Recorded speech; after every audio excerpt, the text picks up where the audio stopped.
सुप्रभात बच्चों। आज हम कक्षा 8वीं में वर्तनी विचार का अध्ययन करेंगे। इससे पहले हम इसको पढ़ चुके हैं। तो इसमें वर्ण के जब हम वर्ण लिखते हैं, कोई शब्द लिखते हैं जैसे ऋतु,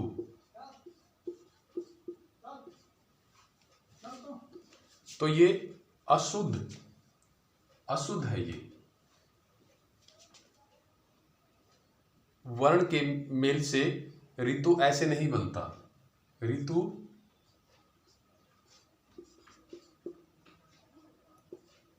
ऐसे लिखा जाता है, तो ये शुद्ध है। तो ये हमने आधे कर लिए हैं। कुछ और वर्ण की अशुद्धियां रहती हैं, वो अब हम करेंगे।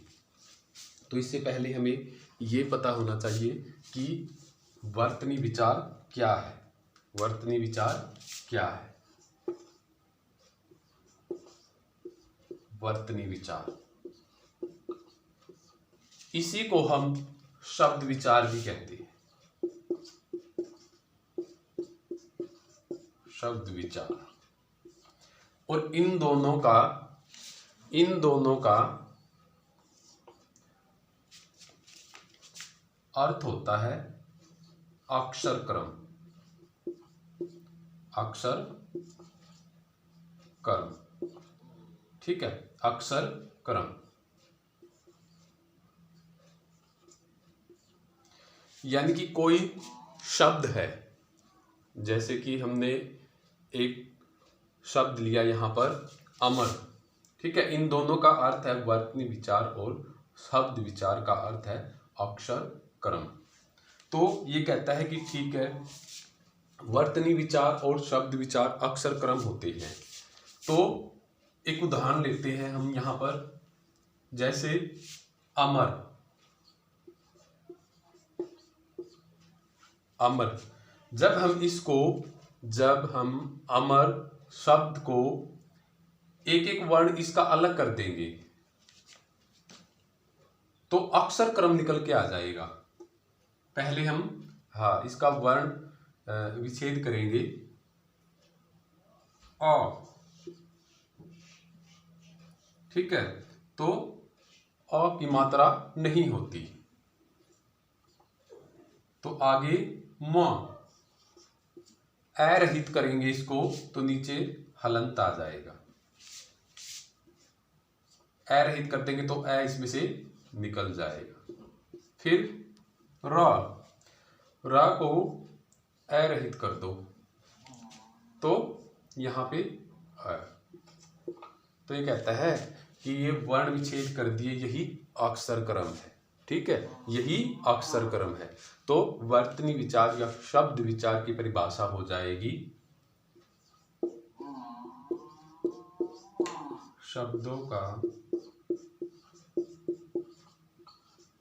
निश्चित क्रम ही वर्तनी विचार कहलाता है, ठीक है। यहां तक हम कर चुके हैं, इसका अध्ययन हमने कर लिया है। तो फिर ये कहता है कि ठीक है, अक्सर शब्दों का निश्चित क्रम ही वर्तनी कहलाता है। जैसे हमने अमर शब्द का एक एक वर्ण अलग कर दिया, ये निश्चित क्रम में है, सही क्रम में है, और यही क्रम वर्तनी विचार होता है। तो आगे पढ़ेंगे हमने जहां तक किया था उससे आगे पढ़ेंगे। तो ये कहता है कि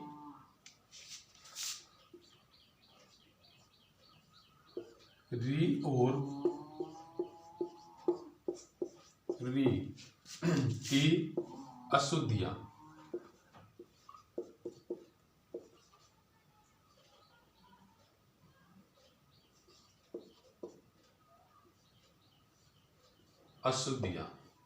ठीक है। री और री की अशुद्धियां। बोलने में दोनों का उच्चारण लगभग एक समान है। बोलने में जब हम दोनों वर्ण का उच्चारण करते हैं, री और री लगभग एक समान है। तो फिर ये कहता है कि ठीक है, इसमें अशुद्धियां कैसे हैं? जैसे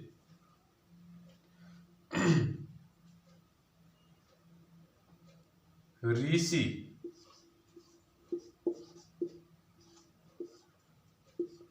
नेक,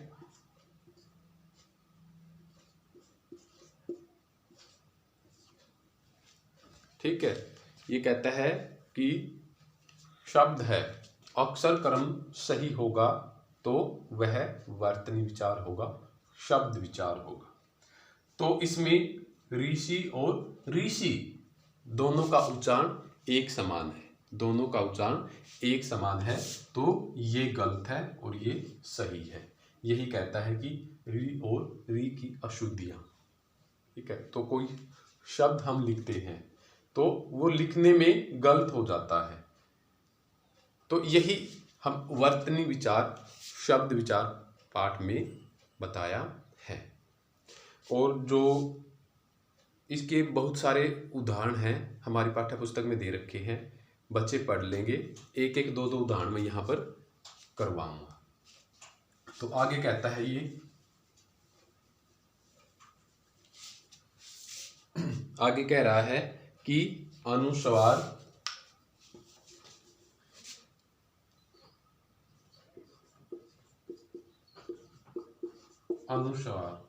और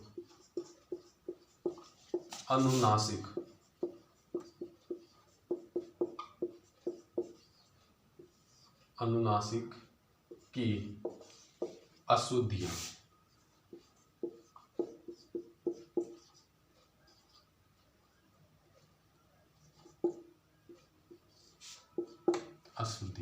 ये कहता है कि अनुस्वार और अनुनासिक की अशुद्धियां।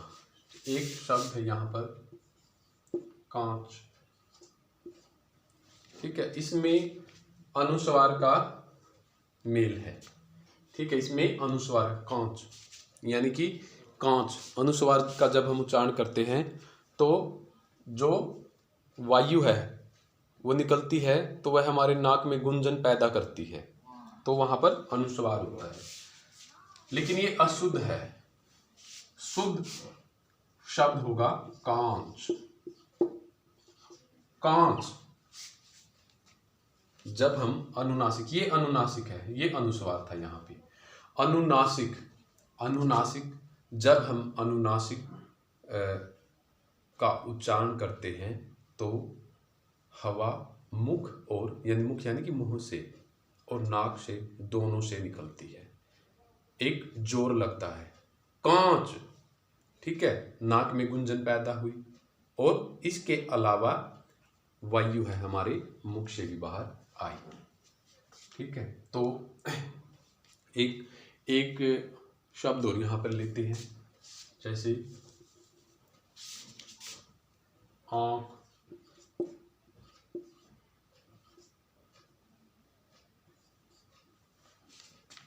अनुस्वार है इसमें, आँख नहीं होती, आँख होती है वो, ठीक है। तो ये गलत है।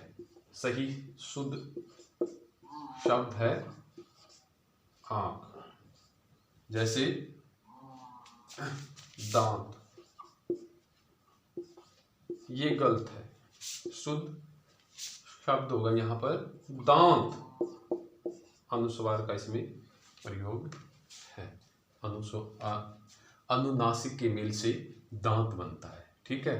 तो समझ गए होंगे सभी विद्यार्थी। कहने का मतलब ये है कि जब हम शब्द लिखते हैं उच्चारण उनका एक समान होता है, लेकिन वो लिखने में शुद्ध रूप कैसे होता है वो तुमने देखना है। पाठ्य पुस्तक में बहुत सारे उदाहरण हैं, बच्चों ने वो याद करने हैं, पढ़ने हैं। अगर फिर भी कोई शब्द समझ में नहीं आता तो व्हाट्सएप के माध्यम से बच्चे पूछ लेंगे। आगे बढ़ते हैं हम। इसके अलावा फिर ट और ठ की अशुद्धियां,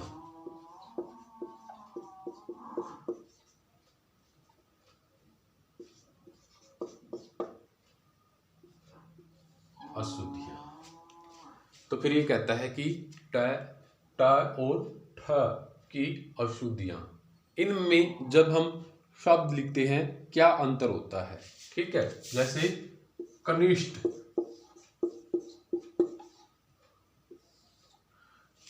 कनिष्ठ, ये कनिष्ठ, बच्चे कई बार लिखते हैं इसको, विद्यार्थी लिखने में गलत कर देते हैं। कनिष्ठ ये गलत है, कनिष्ठ ये शुद्ध शब्द है। और ये यहीं से इनकी परिभाषा बनती है, हर शब्द से परिभाषा बनती है कि अक्षर क्रम सही होगा तो वही वर्तनी विचार होगा, शब्द विचार होगा। वर्तनी होता है अक्षर का सही क्रम। ठीक है, तो आगे है और देखते हैं उदाहरण हम। वह और ब की अशुद्धियां।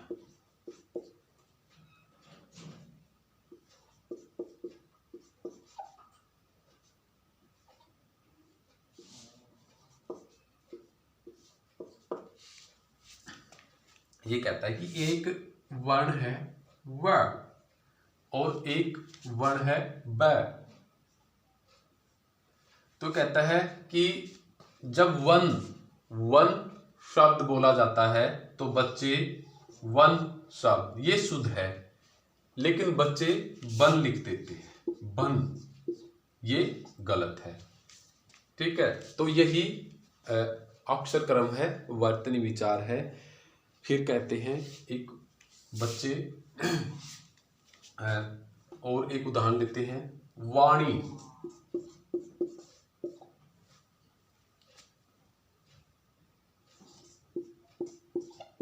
वाणी, न कि वाणी, वाणी शब्द ये सही है।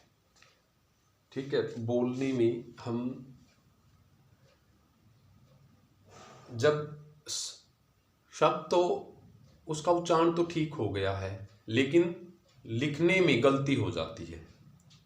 और किस क्रम पर, किस वर्ण का सही प्रयोग होता है वही वर्तनी विचार होता है।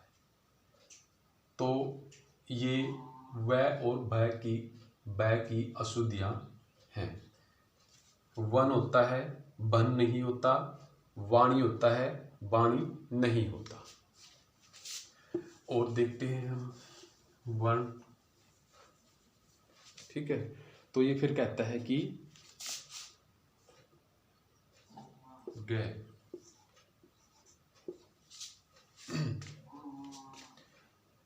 ग और ग की अशुद्धियां।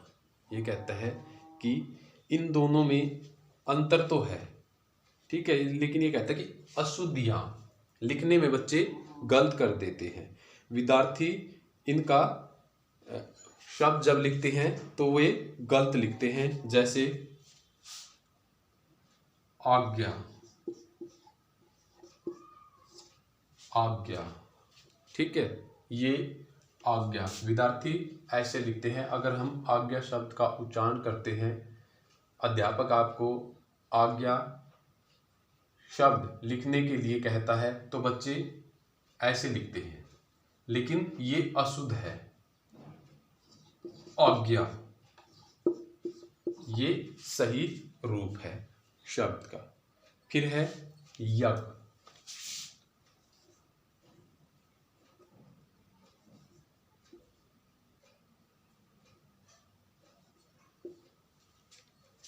विद्यार्थी से कह दिया यज्ञ लिख के दिखाओ, तो विद्यार्थी यज्ञ शब्द ऐसे भी लिखता है, लेकिन ये गलत है। यही अशुद्धि है, हमने नहीं करनी है। यज्ञ ये शब्द है, ये सही है। यही वर्तनी विचार है। कहता है कि जब हम कहानी लिखते हैं, प्रश्न का उत्तर लिखते हैं, तो शब्द है वो शुद्ध, लिखे होने चाहिए। अगर किसी वर्ण की जगह हम अन्य किसी वर्ण को लिखते हैं तो वे अक्षर की अशुद्धि हो जाती है, वो अक्षर क्रम गलत हो जाता है। यही हमने इस पाठ में पढ़े कि अक्षर क्रम सही होगा शब्द का तो वे वर्तनी विचार या शब्द विचार होगा। अगर अक्षर क्रम ही गलत है तो वर्तनी अपने आप ही गलत हो जाएगी और शब्द का अशब्द बन जाएगा, यानी कि शब्द है वो अशुद्ध हो जाएगा। यही हमने इसमें अध्ययन किया है। तो इसके प्रश्न उत्तर बचते हैं। विद्यार्थी सभी अपने आप करके देखेंगे, अगर नहीं आते तो कल मैंने प्रश्न उत्तर करने हैं। ठीक है, आज के लिए इतना ही। आगे हम पढ़ेंगे, अगली क्लास में पढ़ेंगे। धन्यवाद।